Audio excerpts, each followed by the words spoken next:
ഹെബ്രായ ലേഖനത്തിൽ 10-ാമത്തെ അധ്യായത്തിന് 35-ാമത്തെ വാക്യം. പ്രിയപ്പെട്ട സഹോദരങ്ങളെ, ദൈവവചനം എങ്ങനെയാണ്? നിങ്ങളുടെ ആത്മധൈര്യം നശിപ്പിച്ച് കളയരുത്.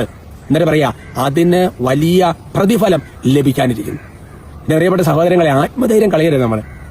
നമുക്ക് ശരിക്കും ജീവിതത്തിൽ പല പ്രശ്നങ്ങളിലൂടെയൊക്കെ കടന്നു പോകുമ്പോൾ നമ്മുടെ മനസ്സിന്റെ ധൈര്യം പോകരുത്. നമ്മൾ പറയുന്ന പോലെ തന്നെയാണ് നമ്മുടെ നശിപ്പിച്ച് കളയരുതെന്ന് നമ്മുടെ സാധനം കൊടുത്തിട്ട് കൊച്ചു വെറുതെ നശിപ്പിച്ച് കളയരുത് എന്ന് പറഞ്ഞ പോലെ ആത്മധൈര്യം കളയരുത്.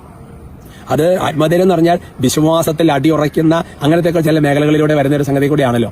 അവിടെ വചനം പറയുന്നുണ്ട്, നിങ്ങളുടെ ധനത്തിന്റെ അപകടം നിങ്ങൾ സഹിച്ചു, അങ്ങനെ സഹിച്ചു, ഇങ്ങനെ സഹിച്ചു, അങ്ങനെ ആ കാലഘട്ടങ്ങളിലെല്ലാം നിങ്ങൾ ഒരുപാട് വർഷങ്ങൾ പിടിച്ചു നിന്നു. എന്നിട്ട് ഇപ്പൊ ഈ പ്രശ്നം വന്നപ്പോൾ നിങ്ങളുടെ ആത്മധൈര്യം നശിപ്പിച്ച് കളയരുത്. അതുകൊണ്ട് റോമാ ലേഖനത്തിലെ 5-ാമത്തെ അധ്യായത്തിലെ വചനം നമ്മൾ പഠിച്ചാലാണ് അത് ക്ലിയർ ആവുള്ളൂ. എന്തെന്നാൽ കഷ്ടത സഹനശീലം ആത്മധൈര്യം നമുക്ക് തരും. അപ്പൊ അതുകൊണ്ട് ആത്മധൈര്യം പോകാതിരിക്കണം. നിങ്ങൾ ജീവിതത്തിൽ കഷ്ടപ്പാടുകളിലൂടെ നമ്മൾ പോകണം.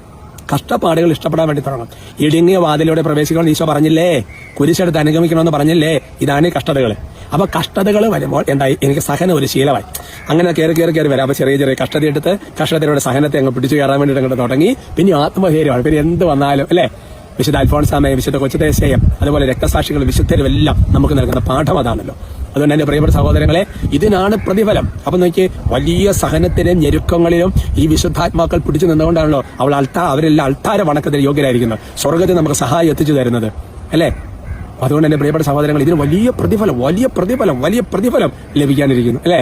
അപ്പൊ അതുകൊണ്ട് ഉദാഹരണം ഞങ്ങൾ ഇനി ചോദിക്കാം, നമുക്കൊരു ഇന്റർവ്യൂവിൽ അല്ലെങ്കിൽ ഇതിനകത്തൊക്കെ നമ്മൾ വിജയിക്കണമെന്ന് അതിനകത്തൊരു റിവാർഡ്, അതിനകത്തുള്ള സംഗതി ഉള്ളതുകൊണ്ടാണല്ലോ നമ്മളിങ്ങനെ കഷ്ടപ്പെടുന്നത് അല്ലേ.